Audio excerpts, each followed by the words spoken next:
মানুষ সব ভুলে যেতে পারে, রাগারাগি, ভুল বোঝাবুঝি, ঝগড়া, তর্ক বিতর্ক, মন খারাপ ইত্যাদি সময়ের সাথে সাথে সব ভুলে যেতে পারে মানুষ।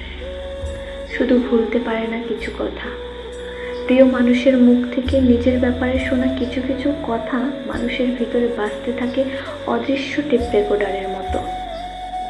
বুকের ভিতর আটকে থাকে সেসব অপমান, গলার ভিতর মাছের কাঁটার মতো আটকে থাকে সেসব কটূক্তি, ঘুমের ভিতর দুঃস্বপ্নের মতো তাড়া করে। না গেলা যায়, না ফেলা যায়। একটা সময় পর সব আঘাত মিলিয়ে যায় ধীরে ধীরে, আবার হাসি ফুটে মুখে, দিব্যি থাকি আমরা।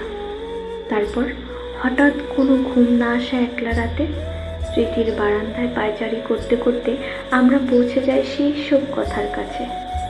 কি ভীষণ যন্ত্রণা হয় আবার, সেই একই কষ্ট আবার ফিরে আসে। আর আমরা বুঝতে পারি, আমরা মানুষদের ক্ষমা করি, তাদের কথাগুলোকে না।